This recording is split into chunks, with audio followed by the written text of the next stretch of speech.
Lenin, Karl Marx, মাও Zedong আর Abraham Lincoln আমাদের আদর্শ নয়। আমাদের আদর্শ হলেন সাইয়্যিদুল মুরসালিন, আশরাফুল আম্বিয়া, রাহমাতুল লিল আলামিন, ইমামুল মুত্তাকিন, খাতামুন নবিয়্যিন, আকায়ে মাক্কি, মুহাম্মদ মাদানী, সরওয়ারে আলম, বিশ্বনবী জনাবে মুহাম্মদুর রাসূলুল্লাহ সাল্লাল্লাহু আলাইহি সাল্লাম। ওয়াল কুরআন দুস্তুরনা, কুরআন আমাদের একমাত্র সংবিধান, শান্তির চিরশাশ্বত মহাগ্রন্থ। ওয়াল জিহাদু সাবিলুনা, জিহাদ হচ্ছে আমাদের রাস্তা। ওয়াস শাহাদাতু ফি সাবিলিল্লাহি তামান্নি। নবী করিম সাল্লাল্লাহু আলাইহি সাল্লাম শুধু একটি যুগের জন্য রাষ্ট্রনায়ক, ঐতিহাসিক সেরা তিনি মনীষী নন, বরং তিনি সর্বকালের সর্বশ্রেষ্ঠ মনীষী, ঠিক কিনা? সুতরাং প্রিয় বন্ধুরা, আমি বলবো যেমন নবী তোমরা পেয়েছো, এই নবী তো আজকে ইহুদি, খ্রিস্টান এবং যারা মুসলিম আছে কাফেরদের নিকট, যারা আব্রাহাম লিঙ্কন, আইনস্টাইন, নিউটন, মাও সেতুং, লেনিন, কার্ল মার্কস, তারা তো সেই মাটির সমান হবে না যেই মাটিতে আমার রাসূলের পা স্পর্শ হয়েছিল, ঠিক কি না? আমার রাসূলের পা যে মাটিতে স্পর্শ হয়েছিল তাদের মর্যাদা সেই মাটির সমান হবে না। সুতরাং আমাদের কামিয়াবি পাশ্চাত্য সভ্যতার অনুসরণে নয়, আমাদের কামিয়াবি হচ্ছে মদিনার ওই সবুজ গম্বুজের নিচে যিনি আছেন তার আদর্শ অনুসরণে, ঠিক কি না? লাকাদ কানা লাকুম ফি রাসূলিল্লাহি উসওয়াতুন হাসানাহ, তোমাদের জন্য মহত্তম আদর্শ হচ্ছেন আল্লাহ তাআলার রাসূল। প্রিয় বন্ধুরা, সেই রাসূলের আদর্শকে গোটা বিশ্বে প্রজ্বলিত করতে আমাদেরকে এগিয়ে যেতে হবে। ইতিহাসের সুপ্রসিদ্ধ বীর সুলতান মাহমুদ গজনবী, নাম নিশ্চয়ই শুনেছো তোমরা, শুনে নাই? এই উপমহাদেশে, এই ভারতবর্ষে তিনি 17 বার অভিযান পরিচালনা করেছিলেন। তার নেতৃত্বে হিন্দুদের অপরাজয়, অপ্রতিরোধ্য মন্দির সোমনাথ মন্দির বিজয় হয়েছিল। 415 হিজরিতে শাবান মাসের বৃহস্পতিবার দিনের বেলা তিনি 30,000 সৈন্য নিয়ে ভারতবর্ষে অভিযান চালালেন। এরপরে যখন সেই মন্দিরের, সোমনাথ মন্দিরের স্থানে আসলেন সুলতান মাহমুদ গজনবী হিন্দুদের হাজার হাজার লক্ষ লক্ষ মোতায়েনকৃত সৈন্য এবং সশস্ত্র বাহিনী দেখে অবাক হয়ে গেলেন এবং দুর্গের রক্ষা প্রাচীর দেখে অবাক হলেন। তার সাথীরা মুজাহিদরা কিছুটা ইতস্তত করছিল। তিনি জোহরের নামাজ আদায় করে এক জানাময়ী ভাষণ দিলেন সাথীদের সামনে। তিনি বলতে লাগলেন, হে মুজাহিদ বাহিনীরা, এই ভারতবর্ষের মাটিতে তোমাদের মতো 17 বছরের যুবক মুহাম্মদ বিন কাসেম 10,000 বাহিনী নিয়ে গোটা ভারতবর্ষের রাজা দাকিরের সিংহাসন চূর্ণ করে ইসলামের ঝান্ডা উড়িয়েছিল, ঠিক কিনা? সুতরাং আজকে আমি তোমাদের মাঝে এমন যুবকদেরকে আশা করছি যারা এই অপ্রতিরোধ্য দুর্গকে পাড়ি দিয়ে সকল তীর তরবারিকে উপেক্ষা করে বুক টান করে সোমনাথ মন্দিরের প্রাচীরের উপরে উঠে ইসলামের ঝান্ডা উত্তোলন করবে, ঠিক কিনা? হে মুজাহিদ বাহিনীরা, এই হিন্দু তাদের ভরসা তো একটা নিষ্প্রাণ মূর্তির উপর, আর তোমাদের ভরসা হলেন আকাশ জমিনের একচ্ছত্র অধিপতি মহান আল্লাহ রাব্বুল আলামিনের উপর। যদি তোমরা সাহস করে লড়তে পারো তাহলে আমরা প্রতিজ্ঞা করছি আগামীকাল শুক্রবার ইনশাআল্লাহ এই সোমনাথ মন্দিরের ভিতরে আমরা জুমার সালাত আদায় করব ইনশাআল্লাহ। তুমুল লড়াই শুরু হয়ে গেল। সেই মুজাহিদরা জীবন বাজি রেখে মাথা উঁচিয়ে বুক টান করে সকল তীর তরবারি উপেক্ষা করে লড়তে লাগলেন। যুদ্ধ করতে করতে, লড়াই করতে করতে রাতের আধার নেমে আসলো। সামনে থেকে কিছু মুজাহিদ প্রবল বেগে যুদ্ধ চালাতে দুর্গের প্রাচীরের উপর উঠে গেলেন। হিন্দুদের সেই লাল পতাকাকে লাথি মেরে ফেলে দিয়ে কালেমার পতাকা উড়িয়ে দিলেন, ঠিক কিনা? আর বিজয় হয়ে গেল সোমনাথ মন্দির। এবং পরবর্তী দিন শুক্রবার সেখানে জুমা নামাজ আদায় করলেন সুলতান মাহমুদ গজনবী। ইতিহাসের পাতায় আজও রয়েছে। অতএব তরুণেরা, আজ সেই ভারত আমাদের হাতে নেই, স্পেন হাতছাড়া হয়ে গিয়েছে, মসজিদে আকসার আযান বন্ধ হয়ে গিয়েছে, আজ ইসলামের পতাকা উঠছে না। সুতরাং আমি তোমাদেরকে বলছি আজকেও এমন তরুণ প্রয়োজন যারা রড সিমেন্ট ইট দিয়ে বিল্ডিং এর ফাউন্ডেশন তুলবে না, বরং নিজের রক্ত গোশত এবং জানের বিনিময়ে আল্লাহর দ্বীনের কালেমা উড়াবে। ঠিক কিনা? তোমরা পারবে ইনশাআল্লাহ? পারবে তো? নহে মোদের জীবন ভোগ বিলাসে, শাহাদত ছিল কাম্য মোদের। ভিখারির বেশে খলিফা যাদের শাসন করিল অর্ধজাহান, সেই মুসলমান আজ পরে ঘুমায় বেহুশ, বাহিরে বাহিরে ঝড় তুফান। ঘুমিয়ে কাজা করেছি ফজর, তখনও জাগিনি যখন জহর। খেলায় কেটেছে আসর, মাগরিবে আর শুনি আজান। এই সব জামাতে হওয়ার শামিল, এখনো জামাতে আছে স্থান। সুতরাং খালেদ বিন ওয়ালিদের উত্তরসূরি, সালাউদ্দিন আইয়ুবী, সুলতান মাহমুদ গজনবী, হযরত আলী, হযরত উমর উত্তরসূরি তরুণেরা, তোমরা কি ইসলামের জন্য রক্ত দিতে পারবে? কারা কারা পারবে? হাত উঁচু করে দেখাও। আল্লাহ তাআলা কবুল করুক। আলহামদুলিল্লাহ, হাত নামাও, হাত নামাও। তাই হে মুসলিম তরুণেরা, এই 52 কোটি বর্গ মাইলের 700 কোটি মানুষের পৃথিবীতে তুমি অমর্যাদার পাত্র নও। কুনতুম খায়রা উম্মাহ, you are the best nation, you are the brave fighter of this nation, you are the lion of the desert. তোমরা এই জাতির সিংহ সারদ। ঠিক না? এখন যৌবন যার, বিশ্ব গড়ার তার শ্রেষ্ঠ সময়। তরুণ মানে এনজয় নয়, তরুণ মানে সাহসের এক অবিরাম সংগ্রামের নাম। অতএব বীর ভোগ্য বাংলার দুরন্ত দুর্ধর্ষ নির্ভীক তরুণেরা, অলসতার আড়মোড়া ভেঙে আবার জেগে ওঠো। রক্তের লুকায়িত সাহসকে জাগ্রত করো, বুকের দুর্জয় ইমানকে তাজা করো।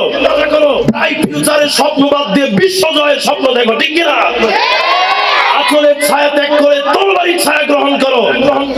আর জিহাদের হুঙ্কারে, তাকবীরের ধ্বনিতে বিশ্বে আবার ঝড় সৃষ্টি করো।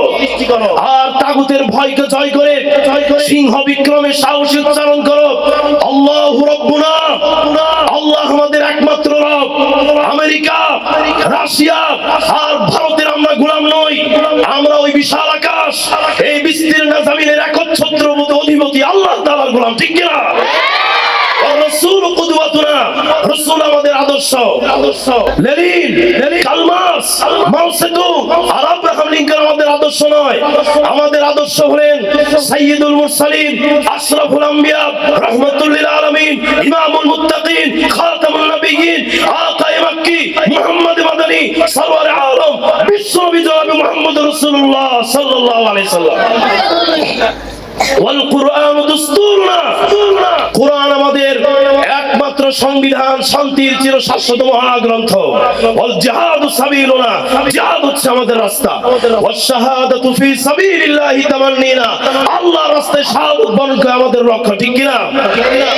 প্রিয় বন্ধুরা, ফাঁসির মঞ্চে দাঁড়িয়ে যারা গেয়ে গেল জীবনের জয়গান, ওসি অলক্ষে দাঁড়িয়েছে, তারা দিবে কোন বলিদান? মানুষ মরতে চায় না, বাঁচতে চায়। কিন্তু এই কথা দিবালকের মতো সত্য, মৃত্যুর শপথ নেওয়া জাতিকে পৃথিবীর কেউ রুখতে পারে না। ঠিক কিনা? অতএব সৃষ্টি আল্লাহর, আইন চলবে বাদশার, এই সাবজেক্ট খতম। ঠিক কিনা? এখন থেকে সৃষ্টি আল্লাহর, আইন চলবে, ইনিল হুকমু ইল্লা লিল্লাহ। ঠিক কিনা? তাই মৃত্যুর ভয়কে জয় করে হিংস্র তাতারীদের চোখে চোখ রেখে ইমাম ইবনে তাইমিয়া রাহিমাহুল্লাহু তাআলা উচ্চারণ করেছিলেন, মা ইয়াসনাউ বি আদাই, আমার দুশমন আমার কি ক্ষতি করতে পারবে? ইন তারদুনি ফাতারদিস সিয়াহা, যদি আমাকে তারা বের করে দেয় আমি হিজরতে বেরিয়ে যাব। ওয়া ইন সাজানুনি ফাসিজনি খুলুয়া, যদি আমাকে কয়েদখানায় ঢুকানো হয়, কয়েদখানাকে আমি ইবাদতখানা বানিয়ে দেব। ওয়া ইন কাতালুনি ফাকাতলি শাহাদা, আমাকে যদি হত্যা করা হয় আমার মৃত্যু হবে শাহাদাতের মৌত। ঠিক কিনা? ইমানদাররা জীবনে একবার মরে, আর ভীরুরা বারবার মরে। তাই নজরুল তোমাদেরকে ডেকেছিলেন, দুর্গম গিরি কান্তার মরুদুস্থর পালাভাব, লঙ্ঘিতে হবে রাত্রি শীতে যাত্রীরা হুঁশিয়ার, তুলিতেছে তরি ফুলিতেছে জল, ভুলিয়াছে মাঝি পথ, ছিড়িয়াছে পালকে ধরিবে হাল আসিকার হিম্মত। কে আসো জোয়ান হও আগুয়ান, হাকিছে ভবিষ্যৎ, এ তুফান ভারী, দিতে হবে পারি, নিতে হবে তরি পার। হে তরুণ, আজকে বিশ্ব তোমার জন্য বেকুল। তুমি বিশ্বকে যা দিতে পারবে আধুনিক বিজ্ঞান তা দিতে পারবে না। বিশ্বকে তুমি দিতে পারো বিশ্বাসের চির হিরণময় জ্যোতি আল কোরআন। ঠিক কিনা? নীতি আদর্শের চির উন্নত পথ আল ইসলাম। তুলে ধরতে পারো আখিরাতের পরিচয়, দেখাতে পারো জাতিকে তুমি জান্নাতের পথ। বিজ্ঞানের সম্পর্ক তো মেটেরিয়াল ও বস্তুর সাথে। বিজ্ঞানের চিরন্তন বলে কিছু নেই, বিজ্ঞান হচ্ছে অসম্পূর্ণ আর ইসলাম হচ্ছে পূর্ণ। আজকে যে আবিষ্কার পৃথিবীর তুলবার, কালকে সেটাই মিথ্যা বলে আস্থা করে নিক্ষিপ্ত হয়, ঠিক না? কিন্তু তোমার বুকের কোরআন খানি শাশ্বত চিরন্তন, তাতে বিন্দু বিসর্গ সন্দেহ নেই। অতএব আমি বলছি, কোরআন পড়ে আমাদের রক্তে মাংসে অস্থি মজ্জায় যে বিশ্বাস জন্ম নিয়েছে, যুগ যতই আধুনিক হোক, নাস্তিকবাদীরা প্রগতিরা যতই মাইন্ডসেট থেকে সেন্টিমেন্টাল করুক, আমাদের বিশ্বাসের সামান্য চিত ধরাতে পারবে না ইনশাআল্লাহ। কারণ কোরআন আমাদের সাধনা, কোরআন আমাদের প্রেরণা। এই কোরআন দিয়ে করবে একটি ধন্য পৃথিবী রচনা ইনশাআল্লাহ। এই কোরআন আমাদের বিশ্বাস, এই কোরআন আমাদের নিরাপত্তার আশ্বাস, এই কোরআনই হবে মুসলমানদের শেষ নিঃশ্বাস, ঠিক না? হৃদয়ের বাঁধনে পরম মমতার সঙ্গে আগলে রেখে আমরা শাহাদাতের পেয়ালায় চুমুক দিতে চাই। কারণ ইসলাম তো খ্রিস্ট ধর্মের মতো বিকৃত ধর্ম নয়, যাকে বিজ্ঞানের সাথে ম্যানেজ করে চলতে হয়। বৌদ্ধ ধর্মের মতো সর্বহারা ধর্ম নয়। এই চরম উৎকর্ষের যুগে যেই ধর্ম সম্পূর্ণ অচল, আর হিন্দু ধর্মের মতো মিথ্যা বিশ্বাসের ধর্ম নয়, যেখানে এই উন্নত যুগে জীবন সমস্যার সমাধান পাওয়া যায় না। বরং ইসলাম হচ্ছে অনুসরণ করার মতো, অনুকরণ করার মতো কমপ্লিট অফ লাইফ, পূর্ণাঙ্গ জীবন ব্যবস্থা, ঠিক কিনা? সুতরাং তরুণেরা হতাশ হওয়ার কারণ নেই। ওই যে তাকিয়ে দেখো, ভোরের আকাশে সূর্যটা কিভাবে ফর্সা হয়ে উঠছে, রাতের কৃষ্ণ কালো আধার ধুয়ে সোনালী সূর্যের মুঠি মুঠি আলো বিতরণের সময় এসেছে। সেই দিন বেশি দূরে নয়, খুব বেশি দূরে নয়, ওয়েট এন্ড সি। সেই দিন ফিলিস্তিন আবার মুসলমানদের কবজায় এসে যাবে ইনশাআল্লাহ, ঠিক না? আল-আকসার মসজিদের মিনারের ধোঁয়া থেকে, চূড়া থেকে ভেসে উঠবে সুমধুর আজানের ধ্বনি। আমেরিকার হোয়াইট হাউসে উঠবে কালেমার পতাকা ইনশাআল্লাহ। আর মাশরিক থেকে মাগরিব, জুনুব থেকে শিমাল, প্রাচ্যে পশ্চাতে, ইউরোপে, এশিয়ায়, আফ্রিকায় সর্বত্র চলবে আর কোরআনের আইন, ঠিক না? अगर तुम चाहो तो क्या कुछ नहीं हो सकता, जिंदगी में सब कुछ यूं ही नहीं मिलता। হে তরুণরা, তোমরা যখন জেগেছো বিপ্লব তোমাদের সাথী হয়েছে। তোমরা জেগেছিলে 1952, নিজের রক্ত দিয়ে ভাষার অধিকার আদায় করেছিলে, ঠিক না? তোমরা জেগেছিলে 1971, নিজের রক্ত দিয়ে স্বাধীনতার লাল সবুজের পতাকায় রক্তের রং মেখেছিলে। তোমরা জেগেছিলে 2024, নিজের রক্ত দিয়ে দীর্ঘ শাসন শোষণ জুলুমের অবসান ঘটিয়েছিলে। তোমাদের কাছে আমাদের একটা রিকোয়েস্ট, আরেকবার তোমাদেরকে বিপ্লব ঘটাতে হবে, ঠিক না? আরেকবার রক্ত তোমাদের দিতে হবে, আরেকবার সংগ্রাম করতে হবে। কিন্তু সেই সংগ্রাম, সেই বিপ্লব গণতান্ত্রিক পদ্ধতিতে নয়, বিক্ষোভ মিছিলে নয়, বদর থেকে বালাকোটের রক্ত ঝরাময় পদ্ধতিতে কায়েম করতে হবে। তরুণের রক্ত এখন আর বিক্ষোভ মিছিলে ঝরবে না, সেই ময়দানেই ঝরবে যেই ময়দানে রক্ত ঝরালে আল্লাহর দ্বীন বুলন্দ হয়। তোমরা রাজি আছো? জামানা পাল্টে দিতে চাই না বহুজন, এক মানুষই আনতে পারে জাতির জাগরণ, ঠিক কিনা? পরিশেষে আমি বলে যাই, আমার গলায় আওয়াজ কুলাচ্ছে না, আমি পরিশেষে বলে যাই, প্রিয় বন্ধুরা, আল্লাহ পাকের প্রিয় টাঙ্গাইলবাসী, যাদের কর্ণকুহরে আমার আওয়াজ প্রতিধ্বনিত হচ্ছে, আপনারা একটু সোচ্চার হন। আমি পরিশেষে বলে যাই, তা হলো যে আল্লাহ পাকের অশেষ মেহেরবানিতে, অকৃপণ দানে জাগতিক এবং অহিভিত্তিক শিক্ষার সমন্বয়ে টাঙ্গাইলের বুকে এক বিপ্লবী চিন্তার ধারা নিয়ে প্রতিষ্ঠা লাভ করেছে মাদ্রাসাতুল হেরা, ঠিক কিনা? যুগের সাথে তাল মিলিয়ে নয়, বরং যুগকে ইসলামের উপযোগী এবং একটি উন্নত জাতি গঠনে মাদ্রাসাতুল হেরার এগিয়ে যাওয়া। প্রিয় উপস্থিতি এবং অভিভাবকেরা, আপনাদের সন্তানকে মাদ্রাসাতুল হেরা শুধু একজন ইমাম হিসাবে দেখতে চায় না, আপনার সন্তানকে একজন শুধু শিক্ষক হিসাবে দেখতে চায় না। মাদ্রাসাতুল হেরার লক্ষ্য আপনার সন্তানকে শুধু একজন মুফাসসির মুহাদ্দিস বানানো না, বরং সামাজিক জীবন থেকে শুরু করে রাষ্ট্রীয় জীবনে সকল সেকশনে, সকল ডিপার্টমেন্টে এবং সকল বিভাগে সফল উত্তীর্ণ করাই হচ্ছে মাদ্রাসাতুল ইহরার লক্ষ্য, ঠিক কিনা? এটা কথার অতিরঞ্জন নয়।